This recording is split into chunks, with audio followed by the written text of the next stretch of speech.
നിങ്ങൾ content creator അല്ലേ, വീഡിയോകൾ യൂട്യൂബിൽ അപ്ലോഡ് ചെയ്യുന്നില്ലേ? നിങ്ങളൊരു കാര്യം പറഞ്ഞായിരുന്നു, യൂട്യൂബ് കഴിഞ്ഞ കുറേ ദിവസങ്ങളായിട്ട് ലക്ഷക്കണക്കിന് ചാനലുകൾ യൂട്യൂബിൽ ഡിലീറ്റ് ചെയ്തിരുന്നു. അതിൽ ഏറ്റവും കൂടുതൽ ചാനലുകൾ ഡിലീറ്റ് ചെയ്യപ്പെട്ടിരിക്കുന്നത് ഇന്ത്യയിൽ നിന്നാണ്. ചാനലുകൾ മാത്രമല്ല, ഒരുപാട് വീഡിയോകൾ, ലക്ഷക്കണക്കിന് വീഡിയോകളും യൂട്യൂബ് റിമൂവ് ചെയ്തിരുന്നു. അപ്പൊ അതിന്റെ കാരണം എന്താണെന്ന് ചോദിച്ചു കഴിഞ്ഞാൽ കമ്മ്യൂണിറ്റി ഗൈഡ് ലൈൻ ഇഷ്യൂസ് ആണ് കൂടുതലും യൂട്യൂബ് പറയുന്നത്. യൂട്യൂബിന്റെ കമ്മ്യൂണിറ്റി ഗൈഡ് ലൈൻ പോളിസീസ് ഉണ്ട്, അത് ഫോളോ ചെയ്യാത്ത ചാനലുകളൊക്കെ തന്നെയാണ് ടെർമിനേറ്റ് ആകുകയും അതേപോലെ വീഡിയോകൾ റിമൂവ് ചെയ്യപ്പെടുകയും ചെയ്തത്. അപ്പൊ ഈ ഒരു പ്രശ്നം ഏത് സമയത്തും നമ്മുടെ ചാനലും ഉണ്ടാകാം. മുമ്പ് യൂട്യൂബിൽ ഒരു കമ്മ്യൂണിറ്റി ഗൈഡ് ലൈൻ ഇഷ്യൂ ഉണ്ടെങ്കിൽ ചിലപ്പോൾ അത് ഡിറ്റക്ട് ചെയ്ത് വരാനായിട്ട് മാസങ്ങൾ അല്ലെങ്കിൽ വർഷങ്ങൾ എടുക്കാറുണ്ടായിരുന്നു. എന്നാൽ ഇന്നത്തെ സാഹചര്യം മാറി. ഇന്ന് അങ്ങനെയല്ല. നമ്മൾ യൂട്യൂബിൽ അപ്ലോഡ് ചെയ്യുന്ന വീഡിയോയിൽ ചെറിയൊരു പ്രശ്നം, അവരുടെ ഒരു കമ്മ്യൂണിറ്റി ഗൈഡ് ലൈൻ എന്തെങ്കിലും നമ്മൾ വയലേറ്റ് ചെയ്ത് കഴിഞ്ഞ് കഴിഞ്ഞാൽ ഓൺ ദ സ്പോട്ടിൽ തന്നെ കമ്മ്യൂണിറ്റി ഗൈഡ് ലൈൻ സ്ട്രൈക്ക് ആയിട്ടോ വാർണിംഗ് സ്ട്രൈക്ക് ആയിട്ടോ നമ്മുടെ ചാനലിൽ വരും. അപ്പൊ ഈ ഒരു കാര്യം യൂട്യൂബിൽ വീഡിയോകൾ അപ്ലോഡ് ചെയ്യുന്ന എല്ലാവരും മനസ്സിലാക്കി വെച്ചോളുക. നിങ്ങൾ അപ്ലോഡ് ചെയ്യുന്ന വീഡിയോയിൽ കാണിക്കുന്ന ചെറിയൊരു മിസ്റ്റേക്ക് അല്ലെങ്കിൽ വീഡിയോയിലൂടെ നിങ്ങൾ community guide line policies violate ചെയ്താൽ മാത്രമല്ല നിങ്ങളുടെ വീഡിയോകൾ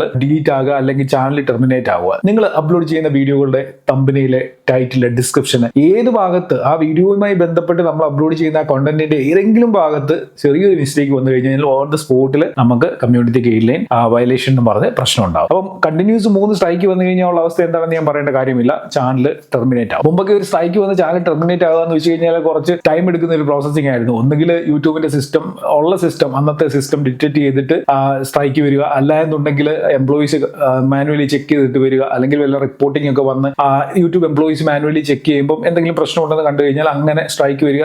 ആ ഒരു രീതിയിലൊക്കെ ആയിരുന്നു മുമ്പ് നടന്നുകൊണ്ടിരുന്നത്. പക്ഷേ ഇന്നത് സിസ്റ്റം മൊത്തത്തിൽ യൂട്യൂബ് മാറ്റിയിട്ടുണ്ട്.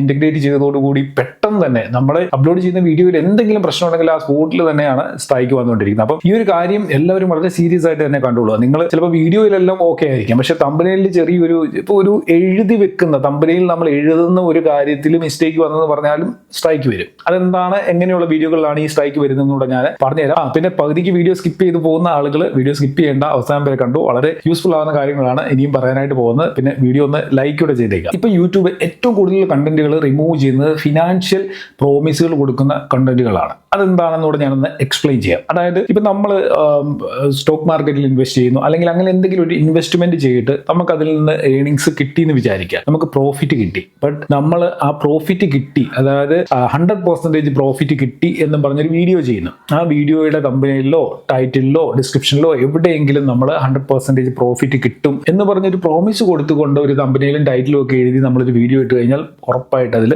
പണി കിട്ടും. നമുക്കത് കിട്ടി, നമ്മൾ അത് ചെയ്ത് നമ്മൾ ആ ഒരു ഇൻവെസ്റ്റ്മെന്റ് ചെയ്ത് നമുക്ക് അതിന്റെ പ്രോഫിറ്റ് വന്നു. പക്ഷെങ്കിൽ അത് നമുക്ക് ഒരു പ്രോമിസ് ആയിട്ട് മറ്റൊരാൾക്ക് പറഞ്ഞു കൊടുക്കാനായിട്ട് പറ്റത്തില്ല. പറഞ്ഞു കൊടുക്കുന്നതുകൊണ്ട് പ്രശ്നമുണ്ടോ എന്ന് ചോദിച്ചു കഴിഞ്ഞാൽ ചിലപ്പം അത് വലിയ ഇഷ്യൂ ഉണ്ടാകത്തില്ല. ബട്ട് അത് നമ്മൾ ടൈറ്റിലും ഡിസ്ക്രിപ്ഷനിലും ടാഗിലും തമ്പനയിലും ഒക്കെ യൂസ് ചെയ്ത് കഴിഞ്ഞാൽ പെട്ടെന്ന് തന്നെ സിസ്റ്റം അത് ഡിറ്റക്ട് ചെയ്യുകയും ഈ സ്ട്രൈക്ക് വരികയും ചെയ്യും. അതുകൊണ്ട് നിങ്ങൾ ഈ ഫിനാൻഷ്യൽ കണ്ടന്റുകൾ അപ്ലോഡ് ചെയ്യുന്നവരോ അല്ലെങ്കിൽ ഏണിങ്സ് സംബന്ധമായിട്ടുള്ള വീഡിയോകൾ അപ്ലോഡ് ചെയ്യുന്നവരോ ഒക്കെ ആണെന്നുണ്ടെങ്കിൽ നിങ്ങൾ ഈ ഫിനാൻഷ്യൽ പ്രോമിസ് കൊടുക്കാതെ ഇരിക്കുക. തമ്പനയിലോ ടൈറ്റിലോ ഒന്നും ഇത്ര അപ് ടു ഇത്ര 1000 rupees അല്ലെ 5000 rupees പെർ ഡേ ഏൺ ചെയ്യാൻ പറ്റും, ഇങ്ങനെയൊക്കെയുള്ള കാര്യങ്ങളുണ്ടല്ലോ. ഇങ്ങനെയുള്ള വാഗ്ദാനങ്ങൾ വീഡിയോയുടെ ടൈറ്റിലും തമ്പനയിലും ഒന്നും എഴുതി വെക്കാതെ ഇരിക്കുക. വെച്ച് കഴിഞ്ഞാൽ ഉറപ്പായിട്ടും എത്ര ദിവസത്തിനുള്ളിൽ എപ്പം പോകുമെന്ന് പറയാൻ പറ്റില്ല, എത്രയും പെട്ടെന്ന് തന്നെ ചാനലിന് പണി കിട്ടും. ഇപ്പൊ എന്റെ പേഴ്സണലി എനിക്കറിയാവുന്ന ഒരുപാട് ക്രിയേറ്റേഴ്സ് ഈ ഏണിങ്സ് വീഡിയോകൾ ചെയ്യുന്നവരുണ്ട്. ഇപ്പൊ ഏണിങ്സ് വീഡിയോകൾ എന്ന് പറയുമ്പോൾ നിങ്ങൾക്ക് പലരെയും ഓർമ്മ വരുന്നുണ്ടായിരിക്കും. ഈ ചാരിറ്റി ചെയ്തുകൊണ്ട് ഏണിങ്സ് ചെയ്യുന്ന കുറെ ടീമുകൾ നമുക്കറിയാം, മലയാളത്തിലും ഉണ്ട്, മിക്ക ഭാഷകളിലും ഉണ്ട്. ഇപ്പൊ മലയാളത്തിൽ അത് ഇച്ചിരി കൂടുതലായിരുന്നു.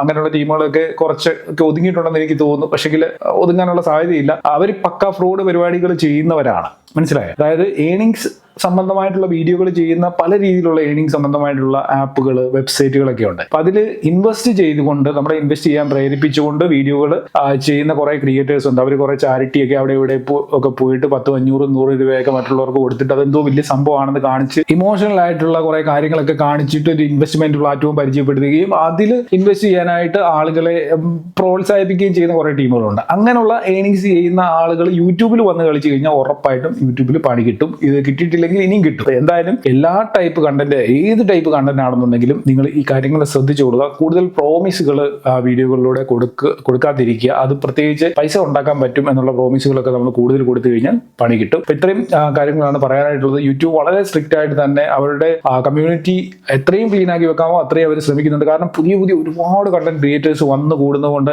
ആരെന്താണ് ചെയ്യുന്നതെന്ന് ഇത് കാണുന്നവർക്ക് പോലും മനസ്സിലാവില്ല. ഇപ്പൊ നമുക്കറിയാം, മലയാളത്തിലൊക്കെ എന്ന് വെച്ച് കഴിഞ്ഞാൽ ഇടിച്ചുകുത്തി കോണ്ടന്റ് ക്രിയേറ്റേഴ്സ് ആണ്. നമുക്ക് മനസ്സിലാക്കാൻ തന്നെ പറ്റത്തില്ല, ഇന്ന് കാണുന്നതിനെ നാളെ കാണുന്നില്ല. ആ രീതിയിൽ പുതിയ ആളുകൾ ഇങ്ങനെ വന്നുകൊണ്ടിരിക്കുകയാണ്. കണ്ടന്റ് ക്രിയേറ്റർ ആയിട്ട് മുന്നോട്ട് പോകണമെന്നുണ്ടെങ്കിൽ യൂട്യൂബിന്റെ പോളിസീസ് ഒക്കെ തന്നെ കറക്റ്റായിട്ട് ഫോളോ ചെയ്ത് തന്നെ നിങ്ങൾ പോവുക. അപ്പം ഇന്നത്തെ വീഡിയോയിൽ ഇത്രയും കാര്യങ്ങളാണ് പറയാനുള്ളത്. വീഡിയോ യൂസ്ഫുൾ ആയിട്ടുണ്ടെങ്കിൽ നിങ്ങളുടെ യൂട്യൂബ് ഫ്രണ്ട്സിനൊക്കെ ഒന്ന് ഷെയർ ചെയ്ത് കൊടുക്കുക. ചാനൽ സബ്സ്ക്രൈബ് ചെയ്യാനാണ് വീഡിയോ കണ്ടതെന്നുണ്ടെങ്കിൽ ചാനലിലൂടെ സബ്സ്ക്രൈബ് ചെയ്തേക്കുക. അപ്പോൾ നമുക്ക് അടുത്ത വീഡിയോയിൽ കാണാം. Good bye.